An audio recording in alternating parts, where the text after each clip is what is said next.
Welcome to What's in the Pot. I'm your host, Sean Grande, and today we're going to be making some Trini Style barbecue on the Traeger. So don't forget to like, share, and subscribe to the channel. It's What's in the Pot.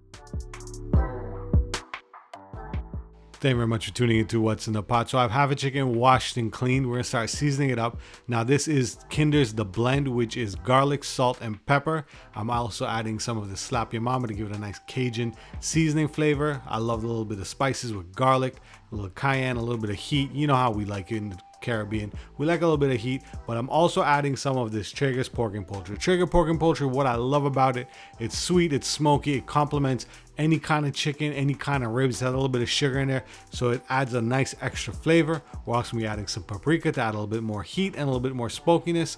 And then, of course, you can't do Trinidad style barbecue with some Trinidad green seasoning. This is some fresh green seasoning I had blended up, and I'm adding 2 heaping teaspoons. Now the pepper sauce I'm using is this Camilla's Kitchen Trini hot and spicy pepper sauce. Use any kind of pepper sauce you have on hand.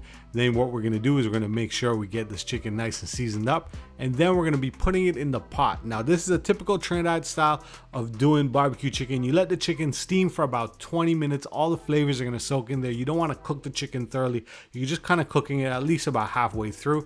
After that chicken's done, take that leftover chicken stock, because that's a lot of flavor, all that seasoning. We're gonna be adding some ketchup, some soy sauce. We're gonna be adding some barbecue sauce. Use your favorite kind of barbecue sauce. I like this Bearing barbecue sauce. Has a nice little smoky flavor. Or you can use like a bullseye barbecue sauce. Once you add that in, we're gonna add a little bit of Worcestershire sauce. I actually said that right.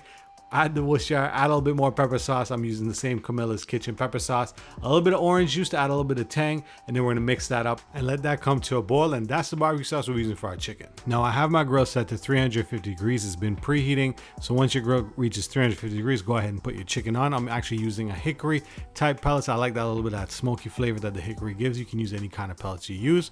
Now, once we put that chicken on, we're gonna go ahead and start basting it. And we're gonna be flipping the chicken every 5 to 10 minutes, depending on how hot your grill gets. So this is about after 10 minutes. So we're gonna go ahead and flip the chicken and just keep on repeating that process until the chicken reaches an internal temperature about 180 degrees, maybe a little bit less, maybe 175 degrees, depending on how well you like your chicken. In the Caribbean, we like our chicken done. But this is the final product. You can see a little bit of a char, and on my Traeger, the end it gets a little bit hotter, so I like to put it right towards the end to get a little bit more of that extra char. But that's how you make Trini style barbecue chicken. Don't forget to like, share, and subscribe. Till next time, peace.